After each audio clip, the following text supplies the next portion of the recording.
नमस्कार दोस्तों, स्वागत है आपका आज के मुख्य समाचार में, जिसमें सबसे पहली और बड़ी खबर में आपको बताएंगे कि इमरान खान की पार्टी का प्रदर्शन, आतंकी हमले की चेतावनी, पाकिस्तान में लॉकडाउन जैसे हालात। खबर में आगे जिक्र होगा कि भारत की फटकार के बाद कनाडा आया लाइन पर। पीएम मोदी जयशंकर और डोभाल को बदनाम करने वाली रिपोर्ट की खारिज, अमित शाह पर चुप्पी। इसी के साथ आगे आपको बताएंगे कि यूपी उपचुनाव में बीजेपी की बड़ी जीत पर सीएम योगी की पहली प्रतिक्रिया, बटेंगे तो कटेंगे नारा दोहराते हुए कही ये बड़ी बात। इसी के साथ आगे जिक्र होगा कि पीएम मोदी ने 5 दिनों में लिख डाली नई कूटनीति। भारत 3 देशों के दौरे पर 31 द्विपक्षीय बैठकों में लिया भाग। इसके साथ आगे जिक्र होगा कि महाराष्ट्र में जीत से गदगद मोदी, बोले जनता ने वंशवाद को नकारा, कांग्रेस ने अपने साथियों की भी लुटिया डुबो दी। दोस्तों, इसी प्रकार की तमाम बड़ी खबरें आपके लिए लेकर आए हैं, लेकिन उससे पहले आपसे निवेदन की वीडियो कीजिए लाइक और चैनल को सब्सक्राइब करके बेल आइकन दबाकर कमेंट में लिखिए जय हिंद। रुक करते हैं सबसे पहली और बड़ी खबर की तरफ। इमरान खान की पार्टी का पाकिस्तान में प्रदर्शन, आतंकी हमले की चेतावनी, पाकिस्तान में लॉकडाउन जैसे हालात। जी हां दोस्तों, आपको बता दें कि 24 नवंबर 2024 को पाकिस्तान के पूर्व प्रधानमंत्री इमरान खान की पार्टी ने इस्लामाबाद में विरोध प्रदर्शन करने का ऐलान किया। पीटीआई के विरोध प्रदर्शन और इरादों को कुचलने के लिए शहबाज शरीफ सरकार दमन पर उतर आई है। हालात यह है कि पीटीआई के कार्यकर्ताओं को रोकने के लिए सरकार ने इलाके को इस तरह सीलबंद किया है कि लॉकडाउन जैसे हालात बन रहे हैं। वहीं राष्ट्रीय आतंकवाद निरोधक प्राधिकरण ने यहां पर पाकिस्तान के पूर्व प्रधानमंत्री इमरान खान की पार्टी पाकिस्तान तहरीक-ए-इंसाफ के विरोध मार्च को निशाना बनाकर संभावित आतंकवादी हमले की चेतावनी भी दे दी है। दोस्तों, रिपोर्ट के अनुसार गुरुवार को जारी किया गया एक अलर्ट हाल ही में मीडिया में सामने आया है। इसमें कई स्रोतों से मिली जानकारी का हवाला दिया गया है और बताया गया है कि प्रतिबंधित तहरीक-ए-तालिबान पाकिस्तान के आतंकवादी अफगानिस्तान से पाकिस्तान में प्रवेश कर चुके हैं और प्रमुख शहरों में घुसपैठ कर चुके हैं। दोस्तों, रुक करते हैं अगली ब्रेकिंग न्यूज की तरफ। भारत की फटकार के बाद कनाडा लाइन पर, पीएम मोदी जयशंकर और डोभाल को बदनाम करने वाली रिपोर्ट कर दी खारिज, अमित शाह पर साधी चुप्पी। जी हां दोस्तों, कनाडाई मीडिया में भारत को बदनाम करने वाली रिपोर्ट पर नई दिल्ली की फटकार के बाद कनाडा की जस्टिन ट्रूडो सरकार लाइन पर आ गई है। कनाडा सरकार ने बयान जारी कर उस रिपोर्ट को खारिज किया है जिसमें कनाडा में आपराधिक गतिविधि के मामले में पीएम मोदी, विदेश मंत्री एस जयशंकर और राष्ट्रीय सुरक्षा सलाहकार अजीत डोभाल का नाम लिया गया था। हालांकि कनाडा ने भारत के गृह मंत्री अमित शाह को लेकर चुप्पी साध रखी है। अमेरिकी मीडिया ने कनाडाई मंत्री के हवाले से अमित शाह के बारे में रिपोर्ट की थी। कनाडा के प्रीवी काउंसिल ऑफिस प्रधानमंत्री के राष्ट्रीय सुरक्षा और खुफिया सलाहकार के हस्ताक्षर वाला बयान जारी कर रहा है कि कनाडा सरकार पीएम मोदी, जयशंकर और अजीत डोभाल को कनाडा में किसी भी आपराधिक गतिविधि के पीछे नहीं मानती है। कनाडा सरकार ने रिपोर्ट को अटकलबाजी और गलत बताते हुए कहा कि उसे ऐसे किसी सबूत की जानकारी नहीं है कि मोदी को ऐसे किसी गंभीर आपराधिक गतिविधि की जानकारी थी। दोस्तों, कनाडा की प्रीवी काउंसिल की ओर से जारी बयान में कहा गया है कि 14 अक्टूबर को सार्वजनिक सुरक्षा के लिए एक महत्वपूर्ण और निरंतर खतरे के कारण आरसीएमपी और अधिकारियों ने भारत सरकार के एजेंटों द्वारा कनाडा में गंभीर आपराधिक गतिविधि के सार्वजनिक आरोप लगाने का असाधारण कदम उठाया। कनाडा सरकार ने प्रधानमंत्री मोदी, मंत्री जयशंकर या एनएसए अजीत डोभाल को यहां पर कनाडा के भीतर गंभीर आपराधिक गतिविधि से जोड़ने के सबूत नहीं बताए हैं, न ही उसे इसकी जानकारी है। दोस्तों, यहाँ पर उल्टे पांव वापस गया है कनाडा और भारत की फटकार के बाद यहाँ पर कनाडा अब लाइन पर आ चुका है और जो रिपोर्ट जिसमें एक तरीके से पीएम मोदी, जयशंकर और डोभाल को बदनाम करने वाली जो रिपोर्ट थी उसको खारिज कर दी है यहाँ पर कनाडा की सरकार ने। रुक करते हैं अगली ब्रेकिंग न्यूज की तरफ। यूपी उपचुनाव में बीजेपी की बड़ी जीत पर सीएम योगी की पहली प्रतिक्रिया, बटेंगे तो कटेंगे नारा दोहराते हुए कही ये बड़ी बात। जी हां दोस्तों, उत्तर प्रदेश के विधानसभा उपचुनाव में भाजपा एनडीए की जबरदस्त बढ़त पर मुख्यमंत्री योगी आदित्यनाथ का पहला रिएक्शन सामने आया है। योगी ने एक्स पर लिखा कि उत्तर प्रदेश के विधानसभा उपचुनावों में भाजपा एनडीए की विजय आदरणीय प्रधानमंत्री नरेंद्र मोदी के यशस्वी नेतृत्व एवं मार्गदर्शन पर जनता जनार्दन के अटूट विश्वास की मुहर है। ये जीत डबल इंजन सरकार की सुरक्षा, सुशासन एवं जन कल्याणकारी नीतियों तथा समर्पित कार्यकर्ताओं के अथक परिश्रम का सुफल है। उत्तर प्रदेश के सुशासन और विकास को अपना मत देने वाले उत्तर प्रदेश के सम्मानित मतदाताओं का आभार एवं सभी विजयी प्रत्याशियों को हार्दिक बधाई। बटेंगे तो कटेंगे, एक रहेंगे तो सेफ रहेंगे। यूपी की 9 विधानसभा सीटों पर हुए उपचुनाव के लिए शनिवार सुबह 8 बजे से कड़ी सुरक्षा के बीच मतगणना हुई। अब तक के रुझान में 7 सीटों पर बीजेपी ने जीत दर्ज की है और 2 सीट पर मुख्य विपक्षी पार्टी समाजवादी पार्टी ने जीत दर्ज की है। दोस्तों, रुक करते हैं अगली ब्रेकिंग न्यूज की तरफ पीएम मोदी ने 5 दिनों में लिख डाली नई कूटनीतिक इबारत, 3 देशों के दौरे पर 31 द्विपक्षीय बैठकों में लिया भाग। जी हां दोस्तों, आपको बता दें कि प्रधानमंत्री नरेंद्र मोदी नाइजीरिया, ब्राजील और गयाना की यात्रा से शुक्रवार शाम स्वदेश लौट आए हैं। 16 से 21 नवंबर तक इस यात्रा के दौरान उन्होंने वैश्विक नेताओं के साथ 31 द्विपक्षीय बैठकों एवं अनौपचारिक वार्ताओं में हिस्सा लिया। इसी के साथ पीएम मोदी ने एक रिकॉर्ड कायम किया, 5 दिनों में नई कूटनीतिक इबारत लिख डाली। पीएम मोदी ने अपने तूफानी दौरे के दौरान नाइजीरिया में नाइजीरियाई राष्ट्रपति के साथ एक द्विपक्षीय बैठक, ब्राजील में G20 शिखर सम्मेलन के मौके पर 10 द्विपक्षीय बैठकें और प्रधानमंत्री मोदी ने गुयाना यात्रा के दौरान 9 द्विपक्षीय बैठकें की। और इतना ही नहीं, उन्होंने गुयाना में भारतीय समुदाय को संबोधित भी किया। ब्राजील में प्रधानमंत्री मोदी ने इंडोनेशिया, पुर्तगाल, Italy, Norway, France, Britain, Chile, Argentina और ऑस्ट्रेलिया के नेताओं के साथ द्विपक्षीय बैठकें की। रुक करते हैं अगली ब्रेकिंग न्यूज की तरफ। महाराष्ट्र में जीत से गदगद मोदी बोले, जनता ने वंशवाद को नकारा, कांग्रेस ने अपने साथियों की भी लुटिया डुबो दी। जी हां दोस्तों, प्रधानमंत्री नरेंद्र मोदी ने शनिवार को कहा कि ताजा चुनावी नतीजों ने विकास के संदेश को समर्थन दिया है और कांग्रेस व उसके सहयोगियों द्वारा फैलाई गई झूठ और विश्वासघात की राजनीति को धूल चटाई है। राष्ट्र को प्रथम रखने वाले दलों को मतदाताओं ने स्वीकारा है, जबकि कुर्सी को प्राथमिकता पर रखने वाले दलों को नकार दिया है। मतदाता अस्थिरता नहीं चाहते हैं। जहां भाजपा मुख्यालय में एक सभा को संबोधित करते हुए मोदी ने कहा कि महाराष्ट्र चुनाव और विभिन्न राज्य में हुए उपचुनावों में विभाजनकारी ताकतों, नकारात्मक और वंशवादी राजनीति को हार का सामना करना पड़ा है। उन्होंने कहा कि महाराष्ट्र के लोगों ने स्थिरता के लिए वोट दिया है और अस्थिरता पैदा करने की कोशिश करने वालों को करारा सबक सिखाया है। प्रधानमंत्री ने जोर देकर कहा कि महाराष्ट्र चुनाव का संदेश एकता का है और ये एक है तो सेफ है के नारे पर भी मुहर लगाता है। मोदी ने कहा कि वो झारखंड के लोगों के सामने नतमस्तक हैं और भाजपा राज्य के विकास के लिए और अधिक उत्साह से काम करेगी। पीएम ने कहा कि एक है तो सेफ है पूरे देश के लिए महामंत्र बन गया है और इसने उन लोगों को दंडित किया है जो देश को जाति और धर्म के आधार पर बांटना चाहते थे। उन्होंने कहा कि समाज के सभी वर्गों ने भाजपा को वोट दिया है। रुक करते हैं अगली ब्रेकिंग न्यूज की तरफ। महाराष्ट्र में सीएम चुनने के लिए हलचल तेज, ताज होटल पहुंचने लगे शिवसेना विधायक। जी हां दोस्तों, महाराष्ट्र में चुनाव नतीजा आने के बाद अब सूबे के नए सीएम को लेकर भागदौड़ और अटकलें तेज हो गई हैं। राज्य का अगला मुख्यमंत्री कौन होगा, इस पर तरह तरह के कयास लगाए जा रहे हैं। संवाददाता के अनुसार महायुति को बम्पर जीत मिलने के बाद सीएम पद को लेकर जबरदस्त हलचल है और सभी दल के नेता सीएम को लेकर अपने अपने दावे कर रहे हैं। जानकारी के अनुसार एकनाथ शिंदे ने रविवार दोपहर बांद्रा में ताज होटल में सभी नवनिर्वाचित विधायकों के साथ बैठक करने का आह्वान किया। जानकारी के मुताबिक शिवसेना नेताओं की बैठक के लिए ताज लैंड्स होटल में पहुंचने लगे हैं। थोड़ी देर में इन जगह पर एकनाथ शिंदे के पहुंचने की भी संभावना जताई जा रही है। महायुति की सहयोगी पार्टियां विधायक दल के नेता का चुनाव करने के लिए विधानसभा की बैठक करेंगे। देवेंद्र फडणवीस के सरकारी आवास सागर बंगले पर बीजेपी के कोर कमेटी की बैठक होगी और इसके बाद सोमवार को विधानसभा की बैठक हो रही है और इस दौरान सभी निर्वाचित विधायक मौजूद रहेंगे। रुक करते हैं अगली ब्रेकिंग न्यूज की तरफ। भारत ने 300 अरब यूएस डॉलर के जलवायु वित्त समझौते को कर दिया खारिज, बढ़ गया पीएम मोदी का मान। जी हां दोस्तों, अजरबैजान की राजधानी बाकू में चल रहे संयुक्त राष्ट्र जलवायु सम्मेलन में इस बार भारत ने किसी भी देश की दबंगई नहीं चलने दी।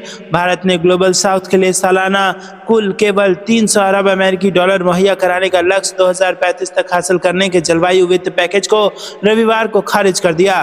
भारत ने इसे बहुत कम एवं बहुत दूर की कौड़ी बताया। भारत ने कहा कि ग्लोबल साउथ के लिए वित्तीय मदद का 300 अरब अमेरिकी डॉलर का आंकड़ा उस 13 लाख करोड़ अमेरिकी डॉलर से बहुत कम है जिसकी मांग ग्लोबल साउथ देश जलवायु परिवर्तन से निपटने के लिए पिछले 3 साल से कर रहे हैं। भारत के इस विरोध से ग्लोबल साउथ में प्रधानमंत्री नरेंद्र मोदी का सम्मान और भी बढ़ गया है। बता दें कि दुनिया में भारत की पहचान अब ग्लोबल साउथ के आवाज के तौर पर बन चुकी है, लिहाजा भारत ने ग्लोबल साउथ के साथ अन्याय नहीं होने दिया। अकेले सिर्फ भारत ने इस फैसले का खुला विरोध करने का साहस दिखाया तो पूरी दुनिया उसका हौसला देखकर दंग रह गई। ग्लोबल साउथ का संदर्भ दुनिया के कमजोर या विकासशील देशों के लिए दिया जाता है। आर्थिक मामलों के विभाग की सलाहकार चांदनी रैना ने भारत की ओर से बयान देते हुए कहा कि उन्हें समझौते को अपनाने से पहले अपनी बात नहीं रखने दी गई, जिससे प्रक्रिया में उनका विश्वास कम हो गया है। उन्होंने कहा कि ये समावेशिता का पालन न करने, देश के रुख का सम्मान न करने जैसी कई घटनाओं की पुनरावृत्ति है।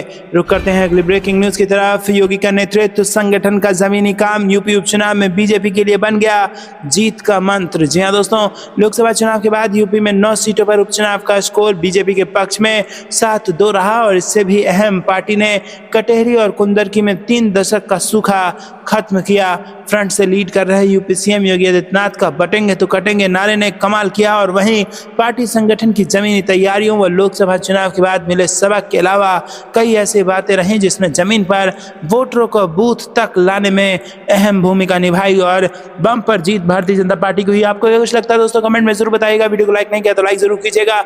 रुक करते हैं अगली ब्रेकिंग न्यूज की तरफ। विकास अघाड़ी के जीतते जा रहे हैं वो किसी रेस्टोरेंट में पहुंच जाए तो दोस्तों यहाँ पर रिजॉर्ट पॉलिटिक्स शुरू हो चुकी है महाराष्ट्र में, क्योंकि कहीं ना कहीं ये डर है कि अगर आंकड़ों में भारतीय जनता पार्टी को नुकसान होता है तो किसी भी वक्त भारतीय जनता पार्टी महाराष्ट्र में ऑपरेशन लोटस को शुरू कर सकती है और जैसे तैसे सरकार बना सकती है। ये डर अभी से, जबकि आंकड़े धीरे धीरे स्पष्ट भी नहीं हुए हैं, कुछ समय बाद होंगे, लेकिन अभी से महाविकास अघाड़ी के नेता संजय राउत को इस बात का डर है कि कहीं ना कहीं उसके विधायक छिटक ना जाए और रिजॉर्ट पॉलिटिक्स यहां से शुरू होने लगी है। तो दोस्तों कई प्रकार के सवाल महाविकास अघाड़ी पर या फिर यूं कहिए कि शिवसेना उद्धव ठाकरे पर उठ रही है, क्योंकि जिस प्रकार से पहले शिवसेना में फूट हुई थी और बहुत सारे नेता शिंदे गुट में चले गए थे, उसके बाद ये माना जा रहा था कि जो ठाकरे साहब के पास जितने भी विधायक हैं वो ईमानदार होंगे, वफादार होंगे, लेकिन अब जिस प्रकार से बयान संजय राउत ने सुबह सुबह दिया है उसने कहीं ना कहीं उनकी वफादारी पर भी सवाल खड़े कर दिए हैं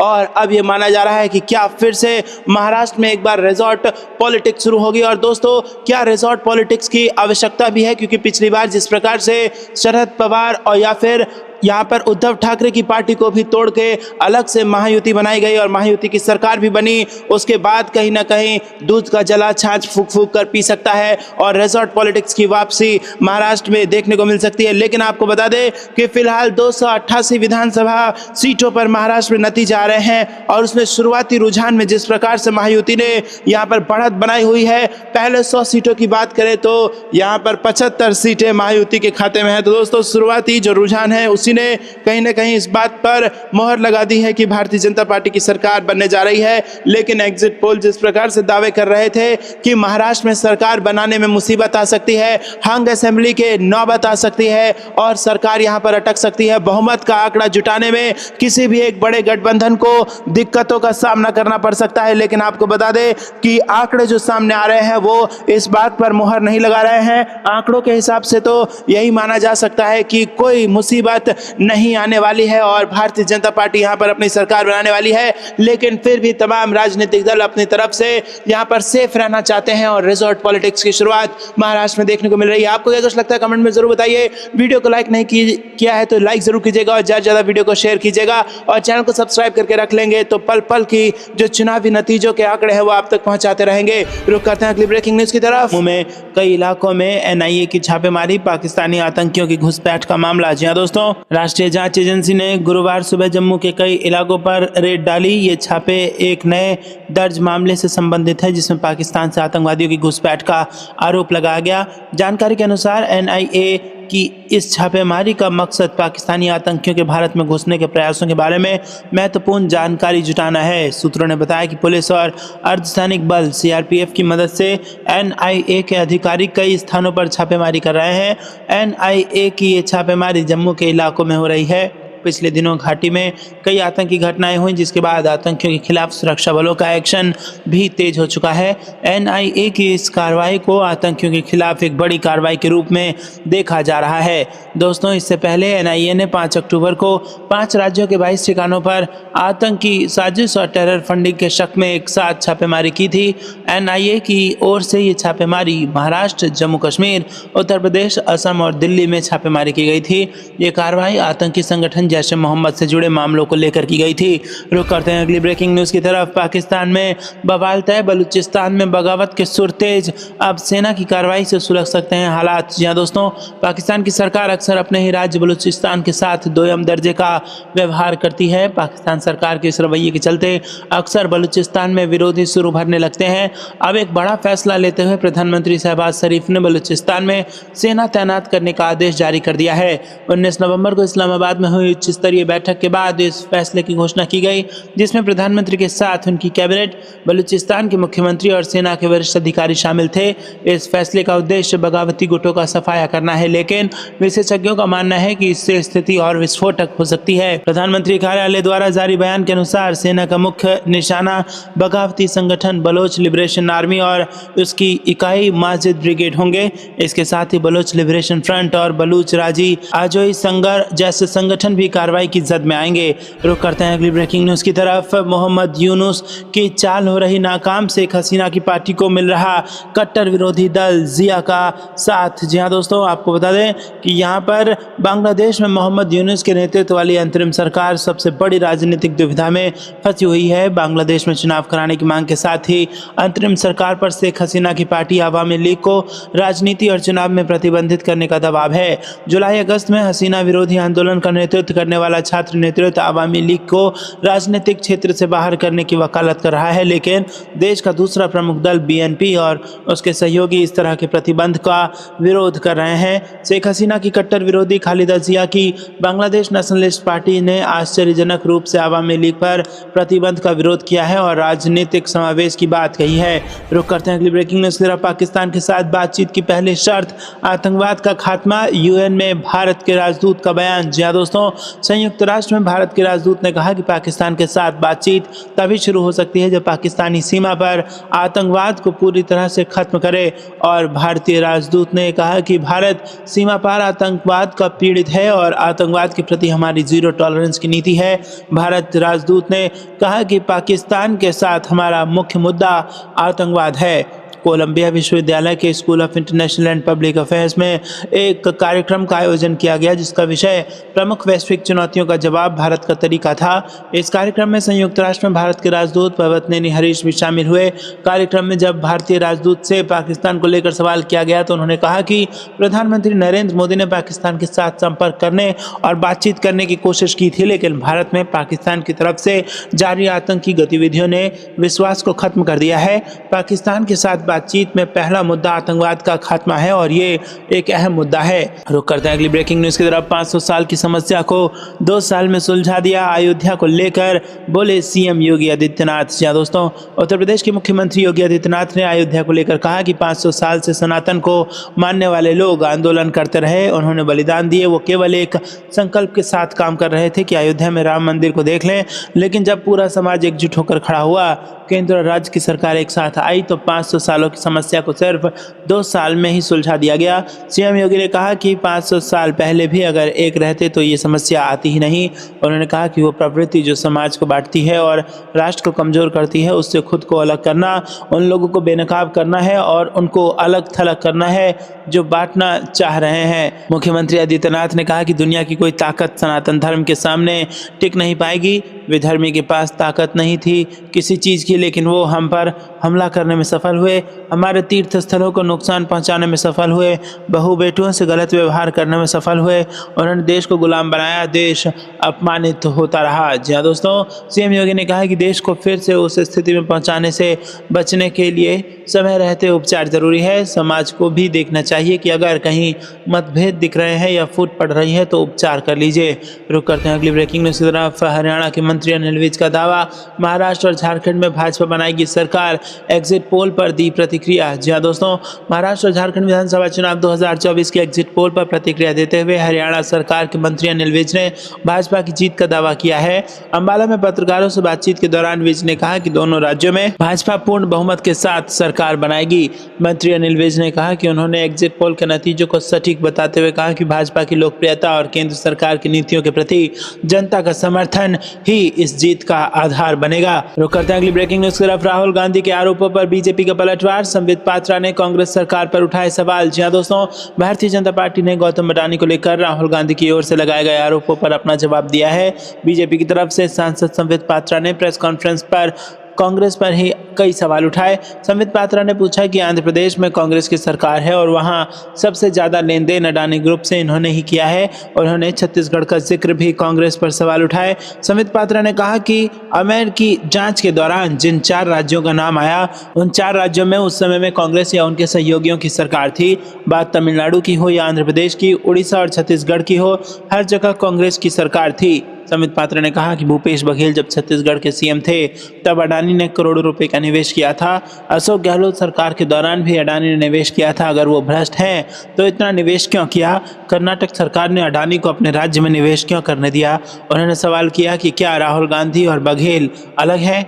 दोस्तों, आपको बता दें कि संबित पात्रा यहीं नहीं रुके। उन्होंने राहुल गांधी को लेकर कहा कि अगर उन्हें लगता है कि कहीं कुछ गलत हुआ है